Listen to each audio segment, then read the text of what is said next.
Muito bem, amigos do Notícias Agrícolas, de volta com vocês, destacando os fatos que estão atormentando, acho que a palavra correta é essa, atormentando a população brasileira por causa das medidas de combate ao coronavírus e também por causa desses isolamentos sociais que estão sendo impostos pelos governos estaduais e até municipais, as prefeituras, inclusive. É de conhecimento de todos que vários municípios, vários estados, até mesmo currutelas, como se diz aqui no nosso interior, estão travando as suas entradas, saídas, os seus limites, impedindo a circulação das pessoas. Está chegando ao absurdo, né? E nós vamos relatar esses absurdos, que os senhores que nos assistem aqui no Notícias Agrícolas já têm vários conhecimentos. Isso é legal ou é ilegal? Isso é constitucional ou fere a Constituição? Essa pergunta nós estamos levando ao professor Jorge Rambert, que ele está lá em Salvador, na Bahia, falando ao vivo conosco. Professor Jorge, seja bem-vindo ao Notícias Agrícolas. Obrigado, João. Um prazer estar aqui falando com vocês, com a comunidade agrícola, um setor que eu admiro muito. Para mim, é aquele que expressa em maior medida aquela premissa constitucional da sustentabilidade, responsabilidade social, preservação do meio ambiente e geração de emprego. Muito bem. O professor Jorge é professor de Direito Constitucional, fez parte da equipe de transição do governo Temer para o governo Jair Bolsonaro, participou da Secretaria-Geral da Presidência da República, assessorando diretamente os ministros da Secretaria-Geral da Presidência. É professor em várias universidades, a Unijor de Salvador, por exemplo, da PUC de São Paulo, etc. Também de Porto Alegre. Mas a sua especialidade é direito constitucional, então a pergunta é essa, professor Jorge. Podem os prefeitos e governadores fecharem suas fronteiras, fecharem suas entradas, impedir a livre circulação de pessoas, de visitantes, de comércio, inclusive? Veja bem, essa resposta comporta algumas ponderações, mas a grosso modo, a primeira resposta que vem à evidência é não podem. Mas vou explicar onde há a exceção com relação a isso. Em regra, eles não podem transporte, a legislação de transporte, a legislação aeroportuária, a legislação rodoviária, portuária e das demais formas de trânsito e de consumo no nosso território nacional, ela é de competência privativa da União. Então, é a União que elabora o Código de Trânsito, é a União que elabora o Código de Mineração, é a União que elabora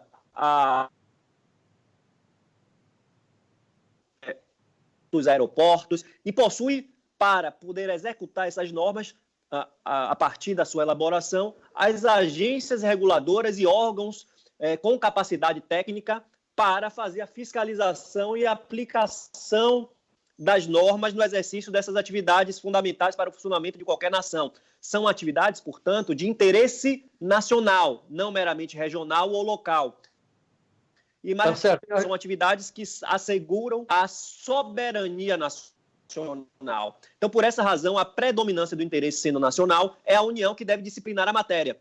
E, portanto, a regra é que municípios e estados sigam e apliquem as normas federais e se baseiem nos órgãos reguladores federais, a ANAC, a ANTT e outras agências reguladoras, para tomar alguma decisão concreta sobre o seu território. Então, portanto, a resposta seria não e, consequentemente, andou bem o governo federal ao editar uma medida provisória para apaziguar e deixar claro essa situação, inclusive definindo quais são as atividades essenciais, mas nem precisaria, porque isso já está na Constituição.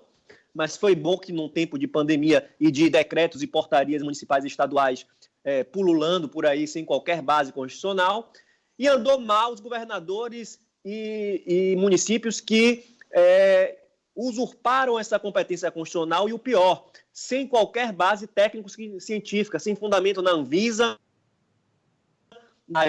sem fundamento na agência de transportes, na de portos e aeroportos, o que pode, ao contrário do que pretendem, agravar a situação da pandemia, levando, inclusive, outras mazelas para os seus territórios. Muito bem. Então, assim, fica muito claro que nem precisava, mas porque à luz da Constituição, a decisão de se fechar ou não fronteiras, abrir ou fechar estradas, é da competência da União, do governo federal, portanto. Mas mesmo assim teve um decreto de calamidade pública e baseado nesse decreto, o governo federal pode tomar medidas pontuais no tocante a este assunto. E conforme o professor Jorge está nos dizendo, as ações dos municípios e de estados, isso é absolutamente contra a Constituição, contra a lei. Isso poderia configurar, inclusive, abuso de autoridade. Eles exorbitam da sua competência. Onde eles poderiam atuar? Os municípios, naquilo que for de impacto local e ordenação do território. Por exemplo, se a autoridade sanitária local entender que uma academia de ginástica, uma outra atividade não essencial, um comércio, enfim, escolas, não podem funcionar porque há risco técnico de propagação da doença, eles podem ordenar isso. Se um Estado entender que na região deve haver mudança no horário do transporte rodoviário, metroviário, também eles podem readequar, mas jamais fechar fronteiras, fechar portos, aeroportos e outras vias de impacto e de interesse nacional, até mesmo porque o próprio nome diz, né? Quem deve fazer isso nas rodovias federais, a Polícia Rodoviária Federal, a comando da União. Nos portos, a Agência Nacional de Transportes Aquaviários. Nos aeroportos, enfim. Então, tudo, o próprio nome já revela com facilidade de quem é a competência. E nós vemos que quando há usurpação, há insegurança jurídica, há conflito e a situação pior do ponto de vista não só econômico, mas da própria segurança sanitária. Então, vem andado muito bem o Ministério da Saúde, coordenado com as agências reguladoras e a União nessa matéria, e o Judiciário, que recentemente revogou decisões que vetavam a circulação adequada aqui na Bahia, por exemplo, no sul do país tem algumas decisões, mas, infelizmente, o STF, numa ação do PDT, proferiu uma decisão confusa em caráter liminar, que espero que, quando levada ao plenário, seja esclarecida, ou em embargos de declaração que já foram opostos pela AGU. O ministro Marco Aurélio, tentando municípios e estados podem, sim, intervir em atividades essenciais, deixou a dúvida se essa intervenção pode ir ao limite da vedação de circulação, e não pode. Ele certamente sabe que não pode, porque é um constitucionalista, mas a decisão dele levou muitos municípios e estados a restabelecerem os seus decretos e portarias, porque ficou obscuro.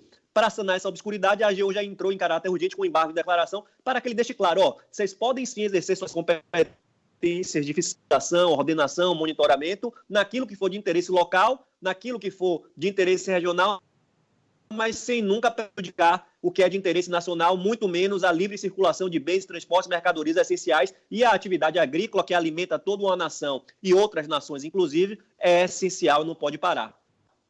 Pois é, professor Jorge. Então, assim, o senhor avançou pela segunda pergunta que eu lhe fazer, com essa confusão causada pelo ministro Marco Aurélio. O senhor já esclareceu, a AGU está em cima para esclarecer, porém fica essa confusão. E aí vamos à questão de ordem prática. Não é o caso de Salvador, mas vamos pegar aqui o caso de Canarana, que é no leste do Mato Grosso, um município grande produtor de soja, que ficou impedido momentaneamente de tirar a sua safra, porque o prefeito vedou, travou lá os seus limites. Um absurdo total. Rondonópolis também seguiu. Nós temos vários exemplos, viu, Jorge? Aqui no interior de Minas Gerais, Currutelas, como se diz, aquela cidadezinha, Cidadelas, onde as milícias, foram formadas milícias, acredite nisso, Jorge, e você não consegue entrar com ônibus para buscar os trabalhadores, está lá um grupo de pessoas fazendo trincheiras nas ruas que limitam as cidades para vedar a cidade de um possível surto do vírus, enfim, esse é o nosso país, né, de pessoas desinformadas. Tal. Como é que fica na prática? Eu chego aqui na minha cidade, estou sabendo que ela está vedada. O que eu faço na prática? Chamo a polícia? O que eu faço, Jorge? Veja bem, em situações como essa, de desobediência civil constitucional, a gente vê que a instabilidade e a insegurança jurídica passam a prevalecer e a anarquia, né? Você acaba de relatar milícias e pessoas sem autoridade para isso, fechando vias, limitando a circulação, e a partir daí, para o caos se instalar, falta muito pouco. Então, em momentos como esse, a prevalência da Constituição, o respeito às autoridades e às competências é muito importante. Por isso que o que fizeram alguns prefeitos e governadores, alguns bem intencionados, outros em guerra política e outros mal assessorados mesmo, o que eles fizeram foi o gatilho para esse tipo de conduta, inclusive por parte dos populares. A solução, o próprio sistema jurídico, ele possui, e podem ser movimentados o Ministério Público, o Estadual, Federal, a Defensoria Pública, pedindo a desocupação, a desobstrução dessas vias na Justiça Federal, porque é matéria de competência federal, e também na própria Justiça Estadual. É possível manejar um mandado de segurança, uma ação popular, e aí qualquer cidadão tem essa capacidade, não há custas nem honorários de sucumbência, então é uma ação relativamente não muito onerosa. É possível também manejar uma ação civil pública através do Ministério Público e, ao final disso, se provado que agiu com dolo ou culpa grave, o agente público que provocou isso pode responder por improbidade administrativa, analisando o elemento subjetivo, a intenção dele, carreando as provas nos autos. Por exemplo, se ele fez com abuso de poder para contrariar uma questão político-partidária, por exemplo, ou desvio de finalidade, mas isso fica para um momento posterior. E, além disso, haverá, ao final de tudo isso, as ações de responsabilidade civil do Estado, essa sim objetiva, ou no caso dos municípios também, que não precisa provar a intenção ou a má intenção dos governantes, mas apenas o nexo causal entre o dano sofrido pelo produtor, pela sociedade, pelo indivíduo, e o fato de se interditar as vias. Então, uma série de medidas podem ser tomadas em caráter emergencial, em caráter de punição e em caráter de responsabilização. Ou seja, eu entendi assim que, recorrendo ao Ministério Público, a gente tem a desobstrução dos bloqueios, na prática, e autorizado pelo Poder Judiciário. Sim. E quem originou o bloqueio será responsabilizado e, conforme o dolo, a ação tomada por esse ente público, ele será punido. Ele poderá ter seus mandatos cassados, inclusive. Isso, pode ser punido pessoalmente e politicamente. Então, assim, é bom vamos deixar bem claro aqui, deixar um aviso a esses agentes públicos, né, prefeitos, governadores, translocados, que estão se aproveitando do pânico e da histeria que está sendo gerada no país, né, para prestarem atenção no que vocês estão fazendo. Quer dizer, espero que vocês consultem seus assessores jurídicos, porque os senhores poderão ser punidos. Isso vale para os governadores, né, Jorge? Porque nós temos aqui, por incrível que possa parecer, até um amigo nosso, né, o governador de Goiás, Ronaldo Caiado, tomando atitudes extremadas, acaba de brigar com o presidente Bolsonaro. Ele exige que os ônibus que circulam pelo estado de Goiás, escute, olha que loucura, que os ônibus que circulam sejam escoltados pela polícia e as pessoas que lá dentro estão dos ônibus não desçam nos pontos de postos de cidades, não podem descer, porque estariam levando o vírus. Quer dizer, estamos chegando às raias do absurdo, não é não?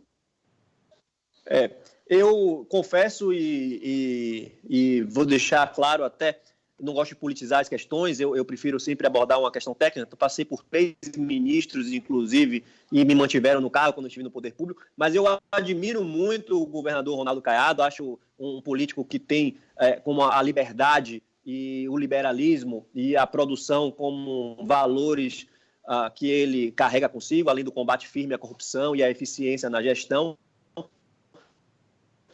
Mas, concreto, se ele está adotando medidas desta natureza, ele pode sim estar violando a Constituição e cometendo atos contrários à ordem jurídica, podendo ser, inclusive, responsabilizado.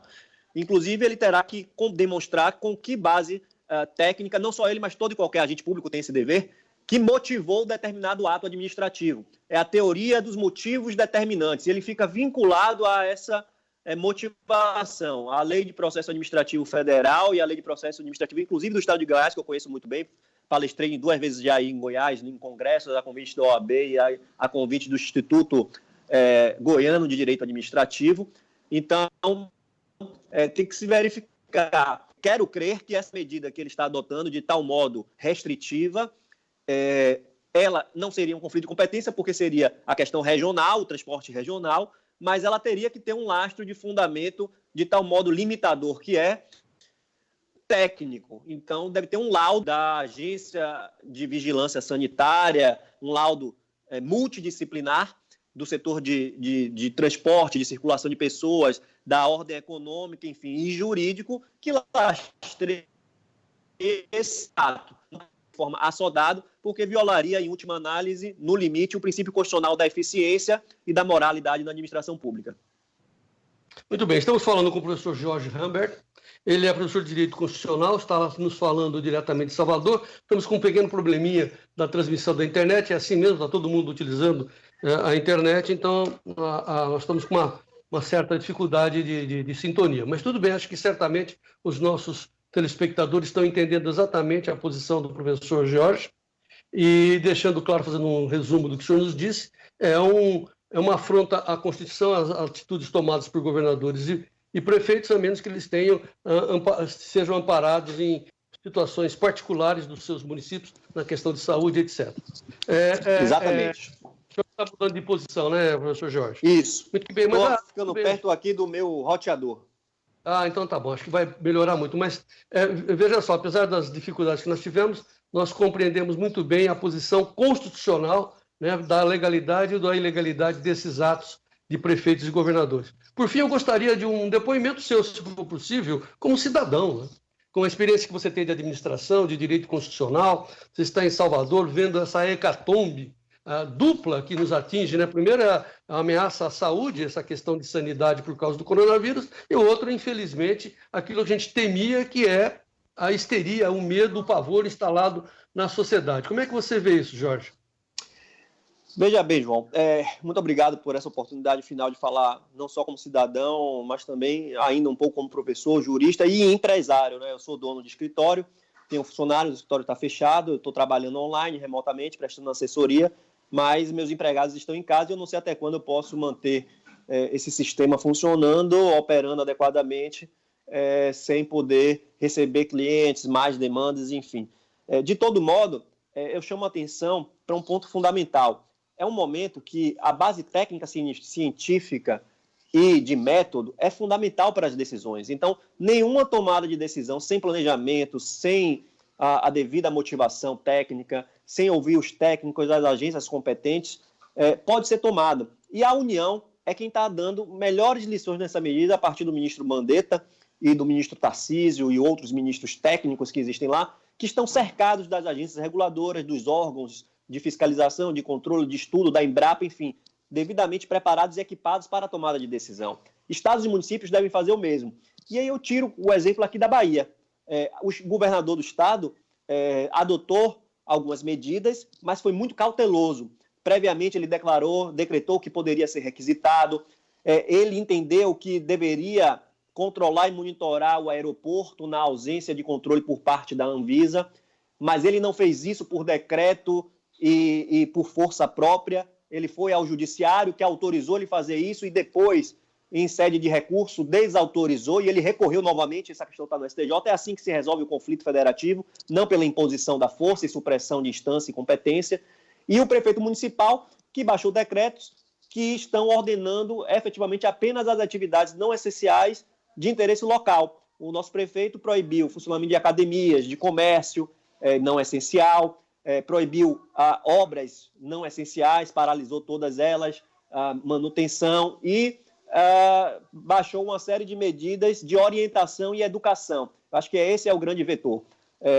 Haverá um período aí de quarentena, é fundamental, mas já deve ser projetada e planejada o seu encerramento, porque a gente não pode aguardar uma quarentena superestimada, que pode trazer muito mais prejuízos, doenças e perdas, inclusive, da vida humana, do que a própria circulação do vírus. E, para encerrar, eu chamo a atenção ao evento que ocorreu lá em Fukushima, o tsunami que atingiu a usina nuclear geradora de energia. Por conta daquele susto e com base em dois princípios constitucionais universais do meio ambiente, o da prevenção e o da precaução, o Japão decidiu parar todas as usinas que possivelmente pudessem ser atingidas por um evento trágico daquele. E o que aconteceu foi que 3.000 pessoas morreram de frio ou da falta de energia em razão dessa paralisação, enquanto apenas 2 morreram do desastre e dos efeitos radioativos em razão dele. Então, ficou a lição para o Japão que uma medida mais enérgica, mais restritiva, mais absolutista, não planejada, não estudada, não mensurada, provocou maiores danos do que... Então, a medida colateral provocou maiores danos do que o evento em si, que foi no caso do tsunami. Essa lição deve servir também para o coronavírus. As medidas mais assodadas, restritivas, poderão causar maiores danos colaterais e até mesmo irreversíveis do que o próprio vírus.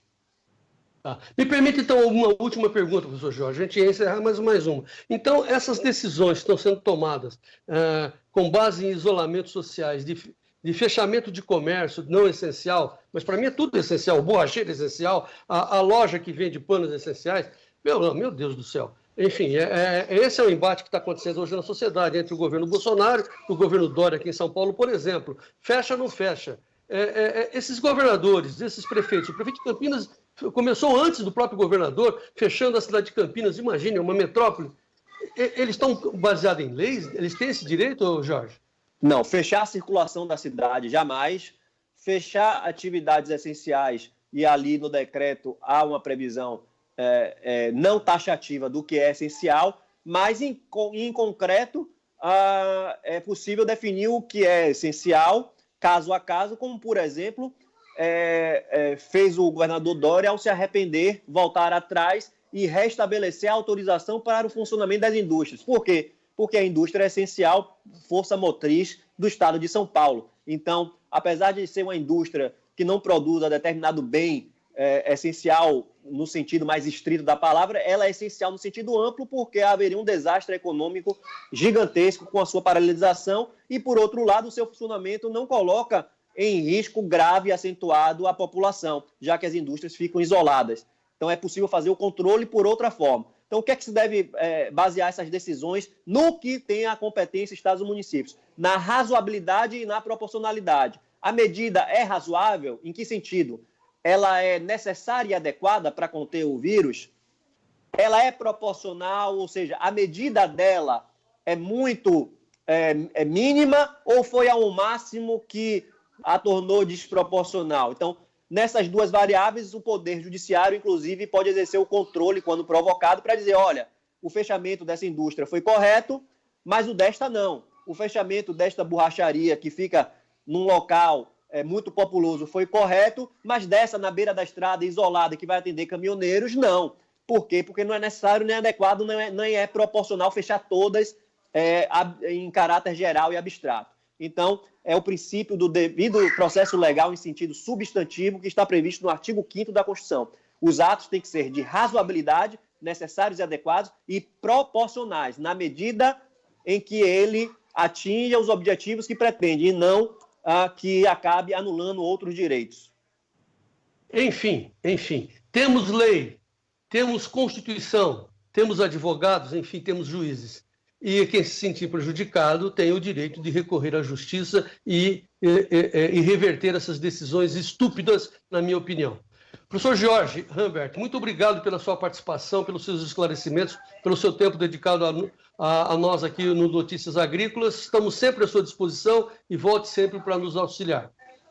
Eu agradeço bastante. Eu queria, se me permite, deixar um agradecimento final ao professor Albenir Cherubini, vice-presidente da União Brasileira de Universitários Agraristas, um querido amigo, e que, em razão dele, há 5 anos, eu me tornei um jurista agrarista também. Tenho atuado na área, pesquisado e difundido, enquanto professor de Direito Ambiental e Agrário, que o nosso agronegócio, ele, como diz a propaganda, além de tech, pop, tudo, ele é sustentável, muito mais do que qualquer outro em qualquer lugar do mundo. E, portanto, merece todo o apoio do Brasil, de todos nós, cidadãos brasileiros, e isso tem que ser amplamente difundido, porque se há uma coisa que ninguém pode concorrer com a gente, na qualidade da nossa produção, mas na quantidade também, mas também na sustentabilidade. O agro preserva, o agro gera emprego e o agro tem responsabilidade social. Muito bem lembrado, Jorge, muito bem lembrado. Professor, a gente vai voltar a esses assuntos mais vezes, assim que a gente, espero em Deus, tão logo seja possível terminar com essa angústia aí provocada pelo coronavírus. Professor Jorge Humbert, muito obrigado pela sua participação direto de Salvador. Vamos em frente. Até a próxima. Até. E também os nossos agradecimentos ao nosso amigo, o professor doutor Albenir Cherubini, por nos aproximar aí com o professor Jorge, para esclarecer essa situação de várias cidades, como eu disse, Rutelas, assim, esses desmandos que estão surgindo nessa angústia, né, nessas doideiras que estão acontecendo, provocados aí pelo medo, pelo pavor, pela histeria do coronavírus. Vamos ter calma e vamos ter, essencialmente, obediência à Constituição. A gente volta com mais informações aqui no Notícias Agrícolas. Vamos em frente e viva o Brasil!